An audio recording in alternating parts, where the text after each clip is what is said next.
안녕하십니까.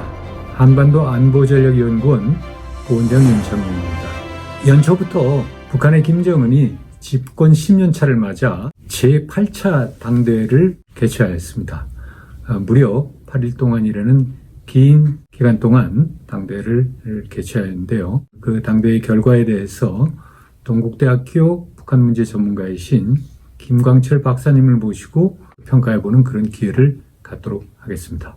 안녕하십니까? 네, 안녕하십니까? 예, 반갑습니다. 예, 반갑습니다. 이번 당대회를 어떤 총체적으로 어떻게 평가해 볼 수 있는지 한번 말씀해 주시겠습니까? 예, 이번 김정은이가 보고한 사업총화보고에서 가장 핵심적인 주장 내용은 첫째로 우리 국가 제일주의 시대가 도래했다는 점, 그리고 핵무력 완성을 통해서 세계 초강대국인 미국과 대적할 수 있는 정도까지 북한의 위상이 보양됐다는 것을 강조한 것으로 표현할 수 있습니다. 이번에는 그 김정은의 사업보고 총화 이 내용과 채택한 내용을 가지고 중점적으로 얘기를 나눠보도록 하죠. 예. 처음에 김정은은 그 개막연설에서 사실상 지난 경제발전 5개년 계획이 엄청나게 미달했다고 시인을 하고 새로운 뭐를 갖다 제시하는 듯 했습니다. 그렇지만 그렇게 큰 재기를 나타내보지는 않았는데 경제정책은 좀 이따 그 말씀을 나누기로 하고 우선 대외정책하고 관련해가지고 이런 얘기를 했습니다. 미국의 대북 적대시 정책을 철회해라. 이런 요구를 하고 우리는 강대강 선대선의 원칙에서 미국을 상대할 것이다. 이렇게 얘기를 했는데요. 앞으로 김정은의 어떤 그 대미 정책이 먼저보다 커다란 변화가 있는 겁니까? 예, 제가 보기에는 싱가포르 회담의 입장에서 큰 변화가 없는 것으로 생각을 합니다. 북한의 입장은 그때 이후 쭉 계속되어 온 것이 우리도 이제 핵을 보유하게 됐으니까 우리에 대한 위협을 그만두고 우리 체제 안전을 보장해라. 이게 이제 북한이 지속적인 그 요구 주장입니다. 앞으로도 이런 주장은 전략적으로 계속 밀고 나가지 않을까 그런 생각을 하고 있습니다.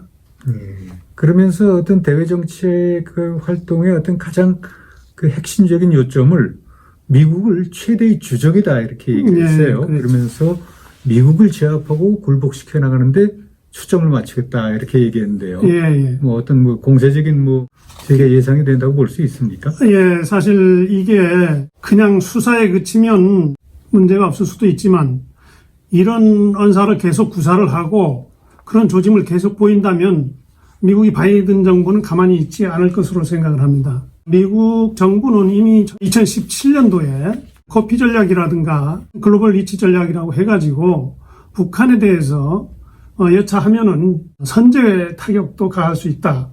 그리고 거기에 대해서 북한이 이제 보복 공격에 나서면 완전히 체제 변화를 시도하겠다는 이런 전략까지 다 준비를 해놓고 군사훈련까지 거의 맞춰놓은 상황에서 김정은이가 겁을 먹고 태세를 전환함으로써 북미 정상회담이 추진됐고 거기에서 체제 안전 보장 또는 그리고 북한의 입장에서는 비핵화 추구, 한반도의 비핵화 추구를 약속하는 싱가포르 선언까지 나왔었던 거거든요. 예, 미국을 제압하고 굴복시키겠다는 그런 연장선의 얘기지만 군사적으로 소형 경량화된 전술 핵무기를 개발하겠다.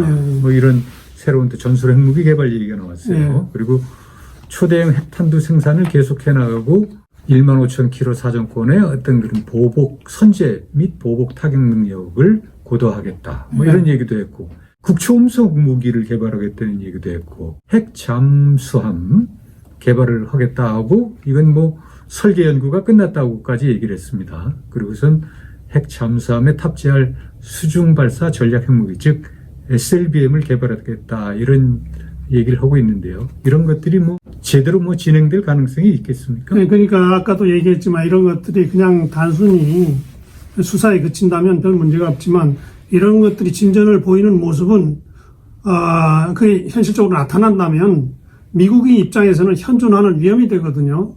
어느 국가든 마찬가지지만 특히 미국은 강력한 그 군사력을 갖고 있는 초강대국이기 때문에 미국이 위험에 처하는 것을 가만두고 볼 수가 없는 것이죠. 그러니까 북한이 저런 시도들이 계속된다고 하면 미국으로부터 어떤 식으로든 그것에 대해서 억제 내지는 제거하려는 그런 시도를 불러올 수밖에 없다. 그러니까 김정은이가 무모하게 수사로라도 이런 것을 계속하는 것은 결코 북한을 위해서나 우리 한반도의 평화나 안정을 위해서 결코 바람직하지 못하다. 김정은이 이번 이제 사업종합보고에서 표현하는 그런 유의 공격적인 언사들을 계속한다면 미국을 계속 자극해서 굉장히 불리한 상황에 처할 수 있다. 그렇게 생각됩니다. 예, 지금 김 박사님 말씀을 들으면 미국에 대해서는 지금 실제 이런 얘기들이 다 언사잖아요. 근데 행동화되기는 그렇지 뭐 쉽지는 않을 거다 하는 근데 말씀이기도 하고요. 그게 이제 이번에 김정은이 사업총합보고에서 드러낸 것이 사실 그겁니다. 과거에는 미국에게 그런 인상을 주는데 그칠 수 있었지만 지금 현실적으로 북한이 핵무력을 보유를 하게 됐고 사거리가 1만 5천 킬로미터나 되는 그런 장거리 미사일을 개발 완성을 해서 거기에 핵탄두를 실을 수 있는 이런 능력을 갖췄다는 걸 보여줬거든요. 그게 2017년 11월에 그 ICBM 발사를 이제 북한에서는 2017년 11월 대사변이라고 하는데 그런 모습을 보여준 것이 사실은 김정은이 그런 수사에 그치지 않고 현실적으로 미국을 공격할 수 있다는 그런 위협을 계속적으로 하는 결과가 됩니다.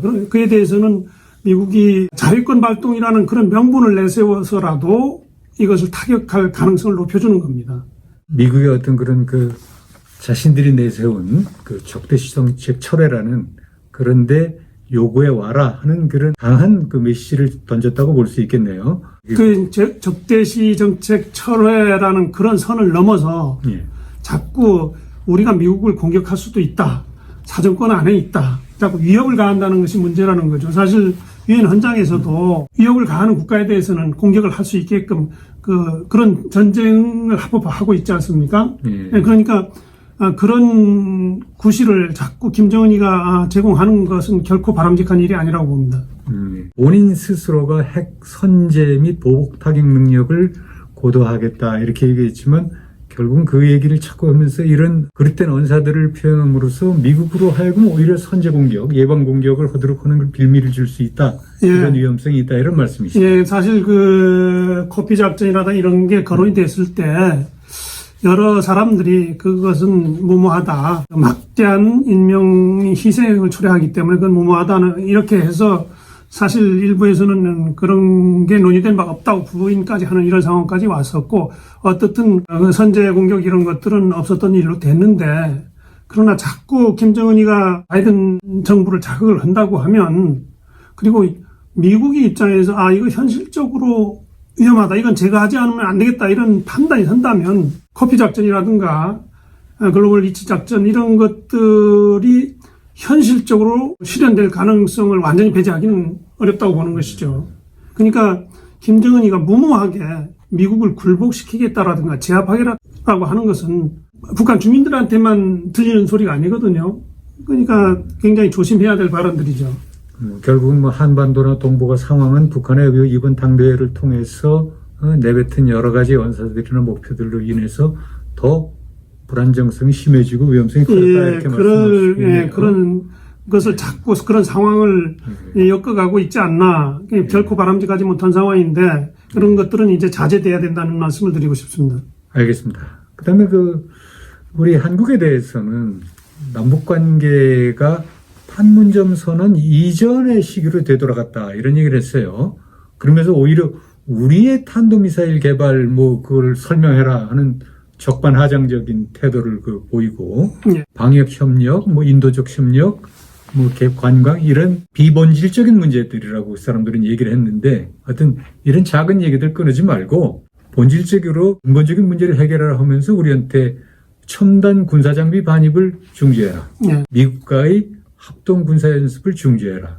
이런 얘기를 했어요. 그러면서 남북 합의의 이행을 우선해야 된다. 이런 얘기를 했는데 이거는 어떻게 해석할 수 있습니까? 그러니까 예를 들어서 방역 협력이라든가 인도적 지원 이런 얘기를 비본질적인 문제로 치부를 하고 그들이 주장하는 본질적인 문제는 정치 군사적 문제입니다. 결국은 북한이 체제를 인정하는 태도를 요구하는 것이고 군사적으로는 한미 합동 군사 연습이라든가 이런 걸 하지 말라는 그런 요구인 것이죠. 그러니까 이런 것에 대한 답을 내놔라.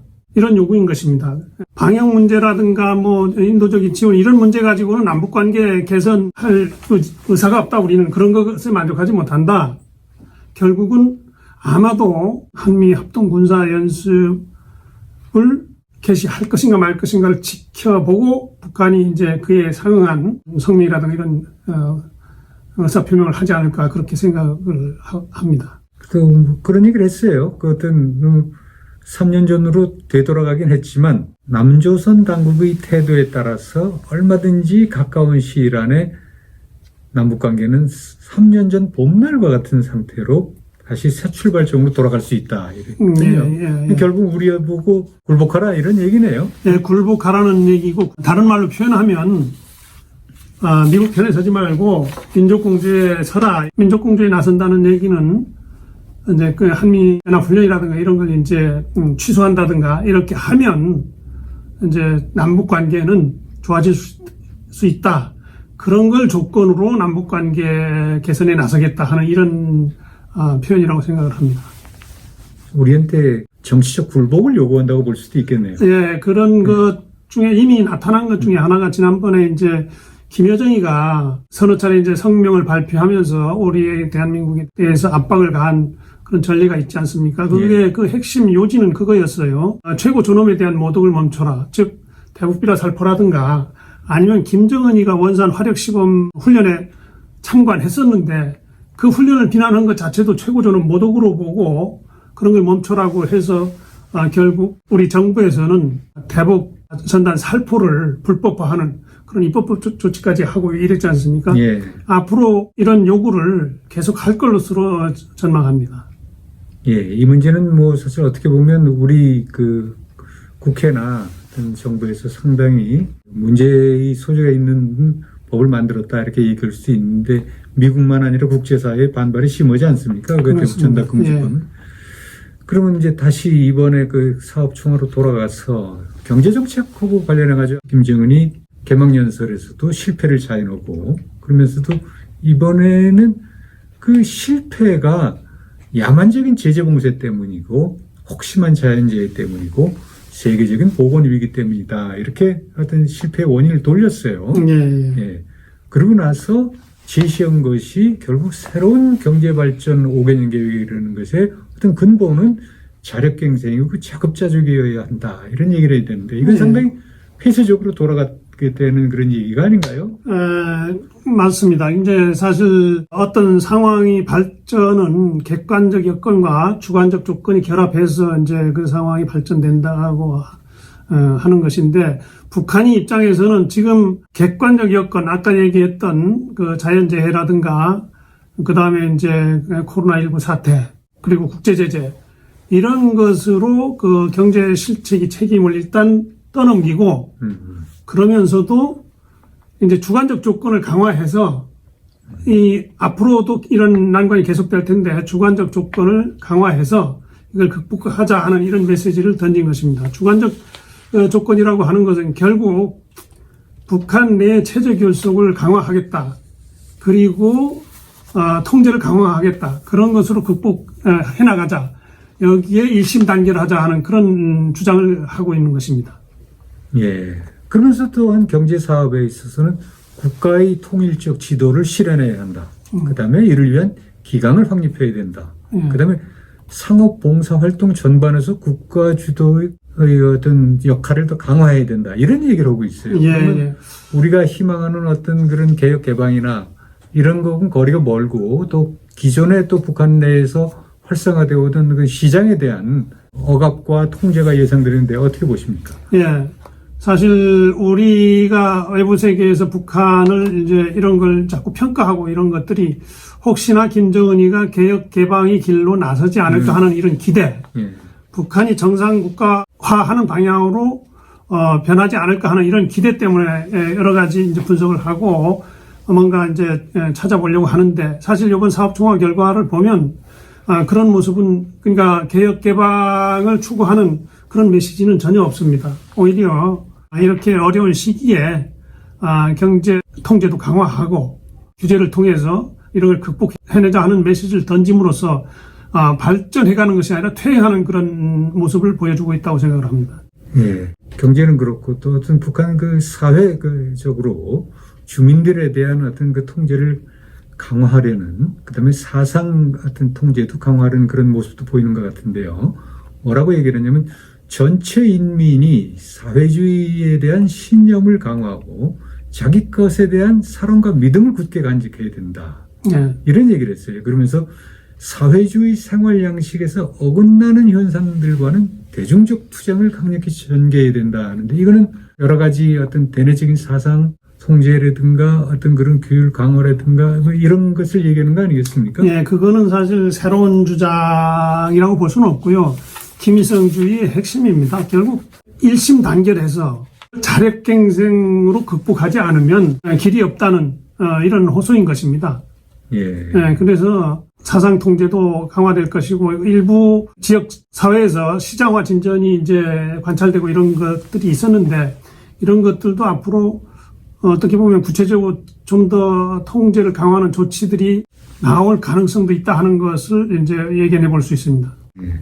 이와 관련해 가지고 총화 보고의 마지막 부분에서 당 사업 강화 발전 방향에 대해서 얘기를 했어요. 네. 여기서 보면 지금을 북한에 있어서의 어떤 혁명의 새로운 발전기, 도약기로 이렇게 다 규정을 했습니다. 그러면서 당 사업의 근본적인 혁신을 요구하고 있고, 여기에서 당 중앙의 유일적 영도 체계 확립을 심화시킨다, 이런 얘기를 했습니다. 이걸 가장 중요한 과업으로 선정을 했어요. 그리고 당 사업에 대해서 한시도 고삐를 놓치지 말고 당겨 나가야 된다 하고, 첫 번째 투쟁 대상으로 세도와 관료주의, 부정부패 척결을 내세우면서 당 사업 체계의 핵심을 인민 대중 제일주의, 이런 말을 얘기했는데, 네. 아까 우리 국가 제일주의하고 인민 대중 제일주의하고는 또 어떤 상관관계가 있나요? 예, 그게 이제 우리가 그 문구만 가지고는 오해하기 참 쉬운 부분인데, 인민대중 제일주의, 인민대중을 제일로 본다 하는 이런 의미로 받아들일 수 있지 않습니까? 예. 굉장히 혼란스럽죠. 사실 인민대중 제일주의는 인민을 제일로 생각하는 주의가 아닙니다. 북한에서 말하는 인민대중이라고 하는 것은 북한을 구성하고 있는 정치 사회적 생명체를 얘기하는 거예요. 즉 다시 말해서 수령이 내수 역할을 하고 당이 인전대 역할을 하고, 그 다음에 일반 주민들이 손수족의 역할을 하는 그런 것이거든요. 그러니까 여기에서 일반 주민들은 손발이 역할만, 자기 역할이라고 하는 건 손발이 역할에 그치는 거예요. 예를 들어서 자주적으로 개인이 행동한다든가 이런 거는 윤령도 10대 원칙에 따라서 용납이 안 됩니다. 예. 창의적인 생각도 용납이 안 돼요. 예. 그리고 개별적 간부들도 자기 주장을 내세우거나 이럴 수도 없어요.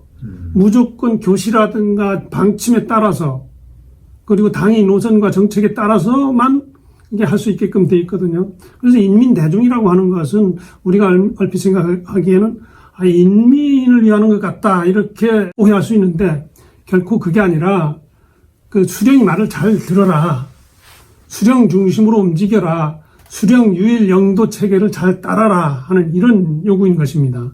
인민대중 제일주의가 그런 것이에요. 그러니까 북한이 대남 전략의 핵심 목표는 온 사회를 김일성주의화하고, 요즘은 뭐 김일성, 김정일주의화하고라고 표현되어 있습니다만, 어떻든 온 사회를 김일성주의화하고 인민대중의 완전한 자주성을 실현하는 데 있다, 이렇게 얘기를 하고 있거든요.